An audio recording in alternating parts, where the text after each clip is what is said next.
Hello, আজকে আমি তোমাদেরকে ওয়াটারমেলন মানে তরমুজ অর্ধেক 1/4 তারপর একটা গোটা তরমুজ পুরোটাই এঁকে দেখাবো, সাথে রঙও করেছি। আমি অবশ্য সাইন পেন দিয়ে কালার করেছি, খুব ডিটেলে করিনি, কারণ এটা যেহেতু বিগিনার আর কিডসদের জন্য, ওরা সহজেই যেন একটু আর্টটা ধরতে পারে, এজন্য আমি সাইন পেন দিয়ে অনেক সহজ করেই করেছি।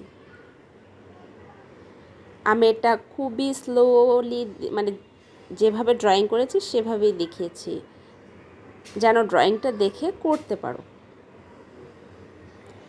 আর যখন সাইন পেন দিয়ে বর্ডার লাইনগুলো করেছি তখন আমি আবার খুব তাড়াতাড়ি করে দিয়েছি, কারণ ওটা না দেখলেও হবে। তোমাদের মেইন দরকার আসলে কিভাবে আমি ড্রয়িংটা করেছি। ড্রয়িংটা খুবই হালকা হাতে করেছি, আর পেন্সিল দিয়ে খুবই হালকা করে করাটাই ভালো, যেহেতু আমি কালার করব, যেন পরে উপরে কালারগুলোর দেওয়া থাকলে দাগগুলো বোঝা না যায়, বা কালার করার পরে দাগগুলো মিশানো যায়, বা বর্ডার লাইন করার পরে দাগগুলো সুন্দর করে মিশিয়ে দিলে বোঝা না যায় এখানে পেন্সিলের দাগ ছিল।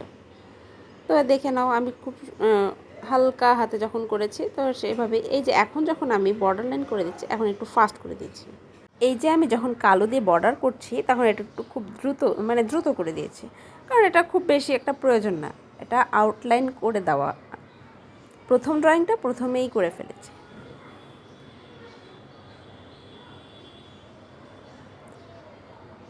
তারপর যখন এগুলো বর্ডার লাইন বা আউটলাইন দিয়ে দেওয়া হবে, তারপরে আসল কালারটা করে ফেলবে। তো সহজ লাগলে প্র্যাকটিস করবে আর করে দেখাবে, কমেন্টে অবশ্যই জানিয়ে দেবে যে কেমন লাগছে। আর যদি ভালো লাগে একটু শেয়ার করে রেখে দিবে, বা শেয়ার করে রাখলে তোমার ফ্রেন্ডরা দেখতে পারবে।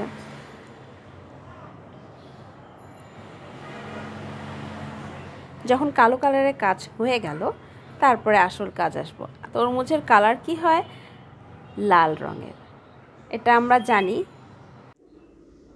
তারপর বর্ডার করা যখন শেষ হয়ে যাবে, আস্তে আস্তে কালারটা করব। এখন হলুদ কালারের বা হলুদ রঙের একটা তরমুজ বের হয়েছে। এখন অবশ্য ট্রাই করিনি, খেয়ে দেখিনি এটা অন্য রকম কিনা, তারপরও দেখেছি যে একটা অন্য কালারের আসছে। এই তো কালো বর্ডার করা কমপ্লিট, এরপরে রং করা শুরু করব।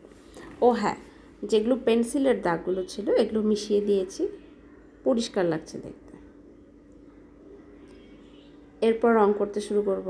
তরমুজের রং সবুজ লাল হয়, এটা সবাই জানি আমরা, তবে তরমুজের রং যে সবুজ হয় এটা জানি, কিন্তু হালকা সবুজ আর ডিপ সবুজ এই দুটোই হয়, এটাও আমরা সবাই জানি।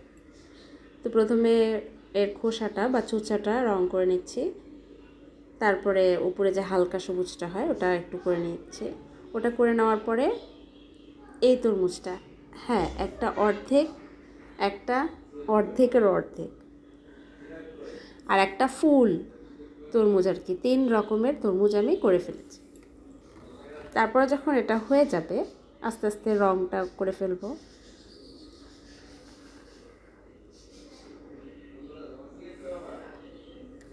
রংটা যখন করব তখন দেখতে আসলে খুবই সুন্দর লাগবে, আর এটা খুব সুন্দর হয়েছে।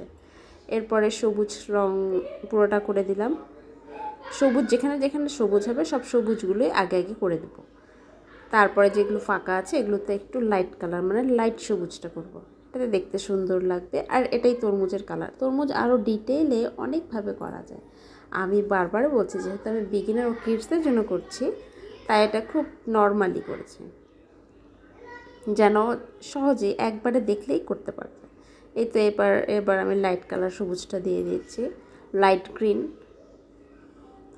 বা সবুজ যাই বলুন না কেন।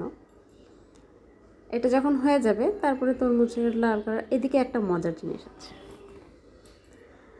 আমার তরমুজে মেবি মাছি সত্যিকারের তরমুজ মনে করেছে কিনা জানি না, তরমুজের উপর একটা মাছি পড়ে, এটা দেখেছি। মাছিটা আমি আমাদেরকে সামনে দেখিয়ে দেব।